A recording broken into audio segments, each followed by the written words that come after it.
Սիրելի հայրենակիցներ եւ գործընկերներ, պարոն Վարդևանյան, ձեր մարդկային, մասնագիտական, քաղաքական եւ քաղաքացիական որակների մասին կարելի է շատ երկար խոսել։ Ես կարծում եմ, որ դրանք անգամ հիմնավորելու անհրաժեշտություն չունեն։ Ես ձեզ հաջողություն եմ մաղթում ձեր բոլոր սկիզբներում եւ կասկած չունեմ, որ հաջողելու եք։ Եվ ինձ թույլ տվեք անցնել այս օրերի հիմնական դիսկուրսին։ Գումարումը սկսեցինք մի ուղերձով, որի առանցքում դահլիճի բարեվարկությունն էր։ Առաջին հայացքից համոզիչ անգամ սպասված մոտեցում, բայց միայն առաջին հայացքից։ Ակնհայտ է, որ ԿՊ-ն փորձում է ավելի խորքային հարց լուծել, պարլամենտական երկրում փրկել ամենացածր վարկանիշ ունեցող պետական ինստիտուտի, ազգային ժողովի հեղինակությունը, որովհետև գիտակցում եք, որ այդ պատկերի հիմնական պատասխանատուն դուք եք քաղաքական մեծամասնություն։ Բայց այս դահլիճում ոչ միայն բարեվարկության կարմիր գծերն են հատվել, այլև քաղաքական կարմիր գծերը։ Այստեղ հնչել են հայտարարություններ։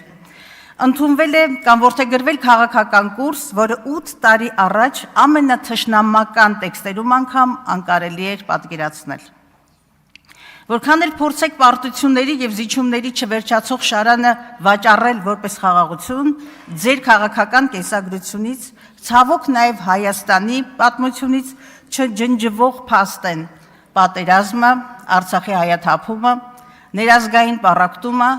հայ առաքելական եկեղեցու, մեր ինքնութենական արժեքների դեմ արշավն ու ամենայն հայոց վեհապարին դատարանի առջև կանգնեցնելը։ Սրանք սովորական փաստեր չեն, սրանք քաղաքական եւ պատմական խարան են։ Խորհրդարանի համատեքստում սա շատ կարեւոր է, գործընկերներ, բարեվարկությունը նաեւ քաղաքական բովանդակությունն է։ Չի կարող քաղաքականությունը բարոյական կամ բարեվարք լինել, երբ այն կառուցված է ազգային պետական շահերի ուրացման, երկակի ստանդարտների, երեսպաշտության եւ հատկապես ձախողած խոստումների վրա։ Խոսում եք բարեվարկությունից եւ նույն պահին մեր կապարանոց հայտարարություն հնչեցնում, թե ժողովուրդը հակաժողովրդավարական եւ հակապետական է ընկալում ընդդիմությանը։ Սխալվում եք եւ դաժանորեն եք սխալվում, որովհետեւ ժողովուրդը խորը անվստահությամբ է վերաբերում ձեր վարած քաղաքականությանը, ձեր թիմի կառավարչական ունակություններին, պետական ինստիտուտների արդյունավետությանը եւ հատկապես ընտրական գործընթացներին։ Ինչպես կարող է հանրությունը հավատալ ձեր ձևավորած սահմանադրական դատարանին, կասկածի տակ չդնել ընտրական գործընթացի լեգիտիմությունը, երբ ուղղակի սառեցվում է կենտրոնական ընտրական հանձնաժողովի հեռարձակումը եւ սկսվում է իրավաքաղաքական նկարչությունը։ Այս ֆոնին ուղղակի տրագիկ կոմեդիկ է իշխանական падգամավորների հայտարարությունը, թե ժողովրդի ձայնը հնարավոր չէ խլացնել։ Այն էլ ինչպես է հնարավոր։ Եվ սա շատ կոնկրետ բնութագիր ունի՝ ուզուրպացնել 60,000 ընտրողների եւ ԲՀԿ ձայները, փոխել ազգային ժողովի կոնֆիգուրացիան։ Մինչդեռ սահմանադրությամբ երաշխավորված ընտրական իրավունքը մարդու հիմնական քաղաքական իրավունքներից է։ Ոտնահարելով այն, դուք խեղում եք ոչ միայն խորհրդարանի, այլև ամբողջ համակարգի, կրկնում եմ, ամբողջ համակարգի լեգիտիմության հիմքերը։ Եվ այնուամենայնիվ հիշեք, Բարգավաճի ձայների հաշվին կորզված, ես կասեի խլված 3/5-ը քաղաքական եւ բարոյական լեգիտիմության մեծագույն հարցական է դնում սահմանադրական այն օրենքների եւ այն պաշտոնյաների վրա,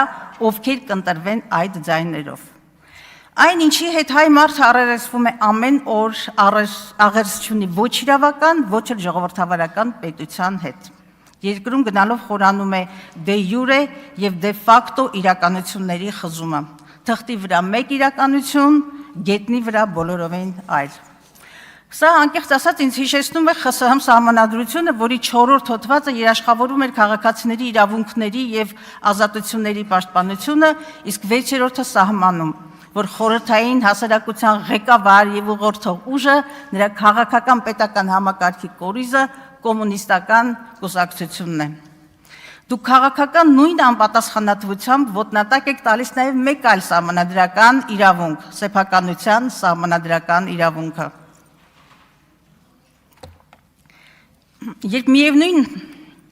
ընդդիմադիրի նկատմամբ միաժամանակ արշավում եք հարկային, քրեական, վարչական գործողություններով, ավելի քան պարզ է, որ առաջնորդվում եք ոչ թե օրենքով, այլ վրեժխնդրության, քաղաքական հակառակորդներին լռեցնելու հանձնառությամբ, իսկ այստեղ նաև հայտարարվեց իրավական վենդետա անհեթեթ ինչ-որ արտահայտությունը, ոչ իրավական։ Եթե միամտաբար կարծում եք, որ այս ամենը չի ազդում Հայաստանի միջազգային վարկի եւ ներդրումային մթնոլորտի վրա, չար սխալվում եք։ Դուք ստեղծել եք ավտորիտար համակարգ, որը ծառայում է ոչ թե պետականության կայացմանը, այլ ձեր իշխանության երկարաձգմանը։ Իշխանության եկաք մեծագույն խոստումներով, այդ թվում Եվրոպային ինտեգրվելու ՍԵՊԱ հանձնառություններով, ինչ ունեք այսօր։ Զրո առաջընթաց,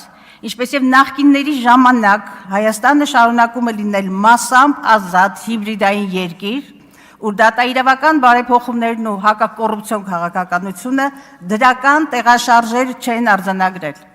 Իսկ 21 թվականից Հայաստանում կառավարման որակը կայուն նահանջ է ապրում 57-ից իջնելով 64-ի։ Ուսումնասիրեք բոլոր միջազգային ինդեքսները եւ ավելի աղետալի պատկեր կտեսնեք։ Մեկ այլ ոտնատակ տրված սահմանադրական եւ կոնվենցիոն սկզբունք Հայաստանի Հանրապետության Սահմանադրության 66-րդ հոդված Մարդու իրավունքների կոնվենցիան, որին անդամագրվել ենք, անմեղության կանխավարկած է։ Մեկ տարի շարունակ դուք ԿՊ-ական падգամավորներ, այդ թվում այս պահին նախագահությունում նստած գործընկերներ, դատավճիռներ եք հնչեցնում հենց այս ամբիոնից։ Ոտնատակ տալիս անմեղության կանխավարկածը, Բագրատ եւ Միքայել Սրբազաններին եւ 18 արդարներին մեղադրում աշխարհի մեղքերի մեջ, թիրախավորում հայ առաքելական եկեղեցին։ Զրո պատասխանատվություն, զրո ապացուցողական հիմք, մոնտաժված ձայնագրություններ, ինչ ստացաք, ինչ էիք ուզում, ինչին էիք ուզում հասնել, ատելություն, հանրային թունավորման մթնոլորտ, խորացող հիասթափություն։ Այսօր նրանցից շատերը ազատության մեջ են, իսկ ՄԱԿ-ի անկախ փորձագետների եզրակացությունը մատնացույց է անում ձեր առաջադրված ահաբեկչության մեղադրանքների իրավական սնանկությունը եւ կարմիր թելերով կարված գործերը։ Իսկ այսօր ոչ ոք ձեզանից չի պատրաստվում ներողություն խնդրել այդ զրպարտության կամ անմեղության կանխավարկածը խախտելու համար խորհրդարանական երկրի ամբիոնից։ ԿՊ-ական մի падգամավոր խոստանում էր ընդդիմության քթից հատիկ առ հատիկ բերել 300,000 ադրբեջանցու խոսույթը։ Այս խոսքի գրայկությունը կամ գրայկաբանությունը մի կողմ թողնելով ուզում եմ հորդորել կամ պարզապես առաջարկել քաղաքական մեծամասնությանը։ Քաջություն ունեցեք եւ փորձեք Ալիևի կամ Հաջիևի քթից բերել, երբ վերջիններս Հայաստանի Հանրապետության քարտեզի ներքո Արևմտյան Ադրբեջանին նվիրված սիմպոզիումներ են կազմակերպում, երբ Արցախում ջնջվում է հայկական հոգևոր մշակութային հետքը, սա շարունակվող ցեղասպանությունն է, երբ Բաքվում հայ ռազմագերիներին են կեղեքում կամ պետական դահլիճներում հնչում է Երևանի ուշադրություն Երևանի հիմնը։ Դարձյալ ընտրական իրավունքի մասին հայ մարդը Հայաստանի Հանրապետության քաղաքացին Հայաստանի ամենամեծ հարստությունն է եւ նա իրավունք ունի մասնակիցը դառնալու իր պետության եւ հայրենիքի կայացմանը։ Դուք նրան էլ եք օտարում պետությունից, սպիտակավորելով որպես ընտրական տուրիստ։ Սա ոչ թե պետական մտածողություն է, այլ կարճաժամկետ կուսակցական դրսևորում։ Հարգելի գործընկերներ, ցանկացած զրոյական կետ պիտի կառուցվի սեփական սխալները տեսնելու ունակության, դրանց համար պատասխանատվություն կրելու եւ դրանք ուղղելու կարողության վրա։ Մինչդեռ ձեր զրոյական կետը ըստ էության ձեր քաղաքական ուժի, քաղաքական սխալների լեգիտիմացումն է։ Առերեսվեք ճշմարտությանը, ձեր թողած քաղաքական հետագծին եւ նաեւ ձեր մտքում ունեցեք, որ ձեզ ձայն է տվել ընտրելու իրավունք ունեցողների 29%-ը միայն, հիշեք այդ թիվը։ Եվ այդուհանդերձ, ցավոք, զրոյական կետից սկսելու շատ բան կա։ Այսօր առաջնահերթությունն է Հայաստանում սահմանադրական կարգի վերականգնումը եւ Հայաստանի քաղաքացիների ֆունդամենտալ իրավունքների վերականգնումը։ Երկրում ազգային պետական ուղեգծի հաստատումը եւ ամենակարևորը վերականգնելու երկրի անվտանգային համակարգը, որ դուք կախման մեջ եք դրել Թուրքիայից եւ Ադրբեջանից։ Եվ այնուամենայնիվ մեր եւ ձեր անջրպետը իսկ ավելի անկեղծ հակամարտությունը գաղափարական արժե համակարգային է։ Դուք մերժում եք ընկալել եւ ընդունել, որ պատմականորեն մեր ինքնության,